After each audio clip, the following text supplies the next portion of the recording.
ஓம் நமோ பகவதே சாயிநாதாய. கேட்டை நட்சத்திரம். கேட்டை விருச்சிக ராசியில் வரக்கூடிய நட்சத்திரம். 1, 2, 3, 4 பாதங்களை கொண்டது. இந்த நட்சத்திரத்தின் அதிபதி புத பகவான். புத பகவானுக்குரிய குணங்களும் உண்டு, செவ்வாய் பகவானுக்குரிய குணங்களும் உண்டு. விருச்சிக ராசிக்கு இந்த நட்சத்திர அதிபதி புதன்கிறதுனால கொஞ்சம் வித்தியாசமான பழக்க வழக்கங்கள், பேச்சு, செயல்பாடு இதெல்லாம் இருக்கும். புதனுடைய ஆதிக்கம் அதிகமாக பெற்றிருப்பதால் வாக்கு உண்மையில் கில்லாடிய தான், தன்னுடைய குடும்பம் கொஞ்சம் சுயநலம் இருந்தவங்க அப்படின்னாக்க தன்னுடைய குடும்பத்தின் மேல் பற்று ஜாஸ்தியா இருக்கும். தான் குடும்பத்துக்காக சம்பாதிக்கிறவங்க, தனக்கு உண்டான சில செயல்பாடுகள்லாம் பார்த்தீங்கன்னா கொஞ்சம் வித்தியாசமா தெரியும். பழகுறவங்களுக்கு தெரியும், கேட்டன்ஸுக்காரங்கிட்ட நெருங்கி பழகுறவங்களுக்கு நல்லாவே தெரியும். அப்படி சில குணாதிசயங்கள் உள்ளவங்க, ரொம்ப புத்திசாலிங்க, அறிவாளிங்க, தெளிவான சிந்தனை உள்ளவங்க. பழக்க வழக்கங்கள் பார்த்தீங்கன்னாக்க ஹை சொசைட்டியோட பழகிறவங்க அவங்க. மேக்சிமம் தன்னை விட ஒரு 10 பங்கு சொத்து பார்த்து உள்ளவங்களோட தான் பழகுவாங்கல்ல. ஏன்னு கேட்டீங்கன்னா தன்னுடைய தொழில் அபிவிருத்திக்காகவும் தன்னுடைய குடும்பத்துக்காகவும் அந்த பழக்க வழக்கம் இருக்கும். தனக்கு ஏதாவது ஒரு தேவை அப்படின்னாக்க அதை எப்படி நிறைவேற்றிக்கணும் அப்படி நிறைவேற்றிக்கூடிய வல்லமை பெற்றவங்க இந்த கேட்டரன்ஸ்காரங்க. அழகா இருப்பாங்க, லட்சணமா இருப்பாங்க.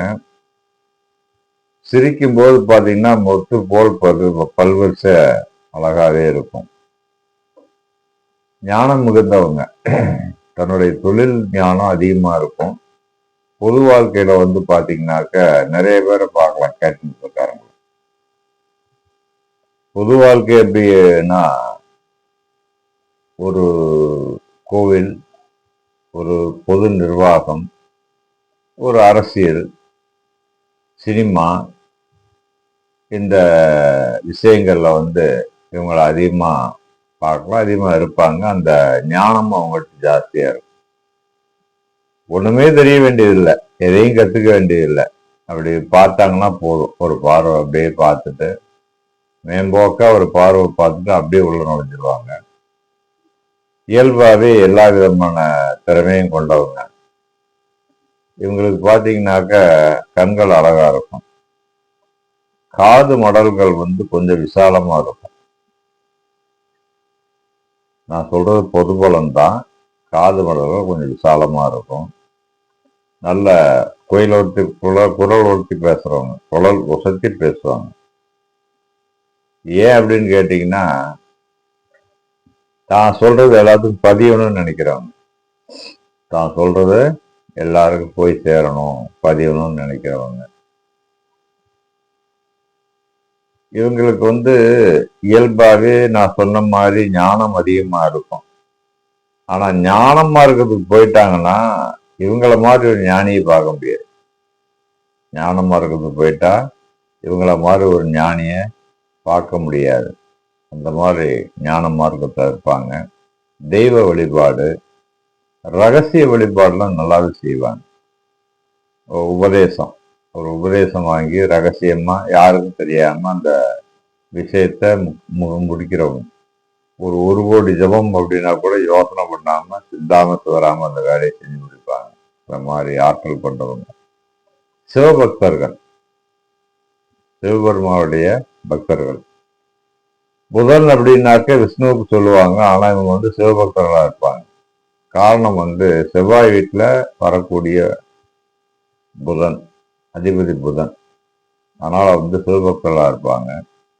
முருக வழிபாடு ஓரளவுக்கு இருக்கும். தான் தன் மனைவி மேல ரொம்ப பிரியமா இருப்பாங்க. தான் தன் குழந்தைங்க மேலேயும் ரொம்ப பிரியமா இருப்பாங்க. குழந்தைகளை நல்லபடியா வளர்த்து எடுத்து ஆளாக்கி அவங்களுக்கு என்னென்ன தேவையோ அத்தனை சிறு வயசுலேயே செஞ்சு வச்சிருவாங்க. அந்த குழந்தைங்களை வளர்க்கும் போது சிறு வயசுலேயே அதுக்கு என்ன தேவை அப்படிங்கிறத சரியா கணக்கு போட்டு செஞ்சு அவங்களுக்கு சரியான இடத்துக்கு கொண்டு வந்து உட்கார வச்சிருவாங்க. இந்த மாதிரி உள்ளவங்க சொந்த பந்தங்கள் கிட்ட வந்து பார்த்தீங்கன்னா கரெக்டாக வச்சுக்குவாங்க. யார்கிட்டையும் சண்டை சச்சரவு வச்சுக்க மாட்டாங்க. கரெக்டாக வச்சுக்குவாங்க. மாமான்னா மாமா, மச்சான்னா மச்சான் அப்படி போகிறவங்க. ஏற்ற இறக்கம் பார்க்க மாட்டாங்க. சொந்த பந்தத்தில் வந்து இவங்க பெரியவங்க, அவங்க பெரியவங்க, இவங்களுக்கு முக்கியத்துவம் கொடுக்கணும் அப்படிலாம் பார்க்க மாட்டாங்க. எல்லாருக்கும் நல்ல முக்கியத்துவம் கொடுத்து எல்லாத்தையும் சரிசமமா பார்த்து பழகுறவங்க. பொதுமக்கள்கிட்டையும் அப்படித்தான். ஏன்னா ஜனரஞ்சகமானவங்க அவங்க.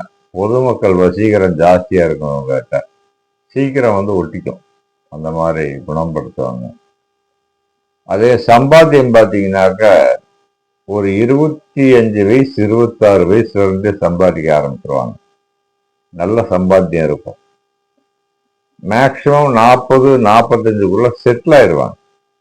அந்த மாதிரி ஒரு நட்சத்திரம் இது.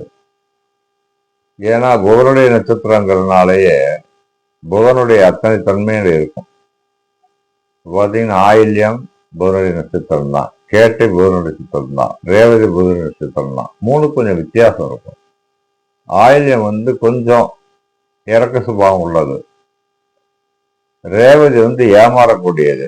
ஆனா கேட்டை எப்படி இல்லை, நல்ல கோட்டையே கட்டும். மனக்கோட்டை கட்டி அதை வந்து உண்மையாக்கக்கூடியவங்க இந்த கேட்டகாரங்க தான். ஆக இந்த நட்சத்திரத்துடைய சிறப்பியல்பு தான். இவங்க வந்து பெரும்பாலும் பார்த்தீங்கன்னாக்க மக்களோட மக்களா கலந்து சில வேலைகளை செஞ்சு அவங்ககிட்ட நல்லா பேர் வாங்கி அவங்களுக்குன்னு சில இதை வச்சுக்குவாங்க. அதே மாதிரி தாங்கிட்ட வேலை செய்கிறவங்களுக்கு நல்ல மரியாதை கொடுப்பாங்க, நல்ல மதிப்பு கொடுப்பாங்க. அவங்களுக்குன்னு தேவையானது சரியான நேரத்தில் செஞ்சு கொடுப்பாங்க. அவங்க மேல கொஞ்சம் இரக்கமெல்லாம் இருக்கும் உங்ககிட்ட.